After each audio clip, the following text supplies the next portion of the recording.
High, আমি সংযুক্তা। এখন weather change হচ্ছে, এই ঠান্ডা তো এই গরম। শীতকাল এলে তো কথাই নেই, ঘরে ঘরে সর্দি কাশি লেগেই আছে।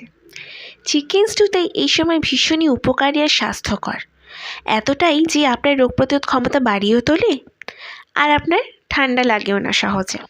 আজকে আমি আপনাদের সাথে শেয়ার করব কিভাবে চিকেন স্টু বানাবেন।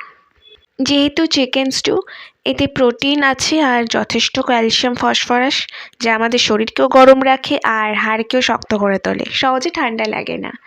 আর আপনারা সবজি হিসেবে এখানে নিতে আলু, পেঁপে, পেঁয়াজ, গাজর, বিন ইত্যাদি। এরপর আমরা প্রেসার কুকারে তেল দিয়ে তাকে কিছুক্ষণ গরম হতে দিয়ে এর মধ্যে আমরা এলাচ, দারচিনি, লবঙ্গ দিয়ে কিছুক্ষণ নাড়ব। তারপর আমরা পেঁয়াজ আর রসুন বাটা মিক্স করে অল্প আছে গ্যাসের ফ্লেমটাকে বেশি বাড়াবো না, এর মধ্যে আমাদের খুন্তি দিয়ে নাড়তে হবে। কিছুক্ষণ পর আমরা দিয়ে দেব রাখা আমাদের সবজিগুলো, যা যা ভেজিটেবলস ছিল।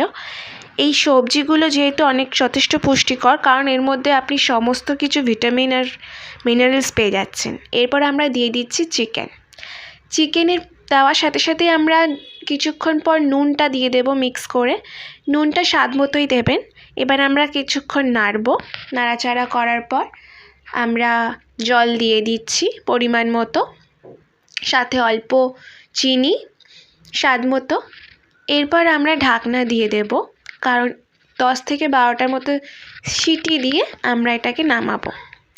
এরপর মাখন আর পরিমাণ মতো ব্ল্যাক পেপার দিতে হবে, কারণ এটা স্বাদের জন্য আর মুখের অরুচি কাটানোর জন্য এটা খাবারের সুস্বাদু আনে।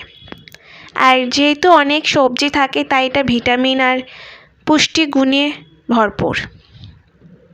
প্রোটিনও থাকে এখানে, যা শরীরকে সহজে গরম রাখে, ঠান্ডা হতে সর্দি কাশি লাগতে দেয় না। আর এই স্যুপ খেলে মুখেও অন্যরকম স্বাদ আর অরুচিও কেটে যাবে। সেদ্ধ খাবার তাই হজমও হয় তাড়াতাড়ি, আর আমাদের শরীরে ইমিউনিটি বাড়াতে সাহায্য করে এই চিকেন স্টু। সহজপাচ্য। আর আমার চ্যানেলে নতুন হয়ে থাকলে অবশ্যই সাবস্ক্রাইব করে দেবেন। ভালো থাকবেন।